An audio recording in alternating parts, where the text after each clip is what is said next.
गोंदिया जिल्ह्यात दरवर्षीप्रमाणे यंदाही वन विभाग तसंच सामाजिक संस्थांच्या माध्यमातून 22 आणि 23 जून रोजी सारस पक्ष्यांची गणना करण्यात आली।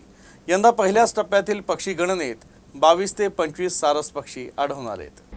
गोंदिया जिल्ह्यातील पर्यावरण आणि जंगलाची ओळख समजल्या जाणाऱ्या सारस पक्ष्याच्या गणनेला 2012 पासून सुरुवात झाली।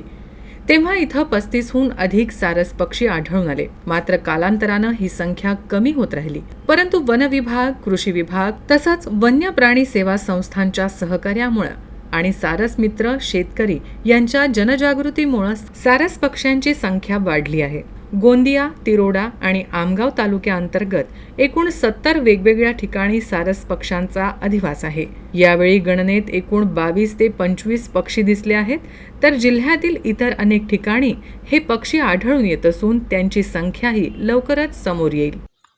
जवळपास 70 लोकेशन्स 40 टीम इथं गोंदिया जिल्ह्यामध्ये आहेत आणि जवळपास 70 लोकेशन्समध्ये ही गणना होत आहे।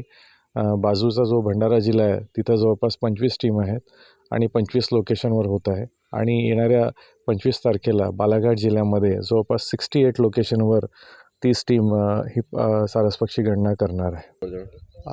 आम्ही आता फायनल आपल्याला अपडेट अजून मिळायचं आहे, पण अंदाज तरी एक 20 ते 25 पक्ष्यांच्या जवळपास पक्षी आढळल्याचा अंदाज आहे आणि आपल्याला थोड्या वेळात सगळ्या लोकेशन्सवरून जेव्हा त्यांच्या सर्वेचा निकाल कळेल तेव्हा काउंट जे प्रत्यक्ष त्यांनी बघितलेले आहे त्याची माहिती मिळाली की त्याच्यानंतर ते आपला अंदाज निश्चित होईल। गतवर्षीच्या सारस गणनेत गोंदिया जिल्ह्यात 31 सारस, भंडारा जिल्ह्यात 4 सारस आणि शेजारील बालाघाट जिल्ह्यात 49 सारसांची नोंद झाली होती।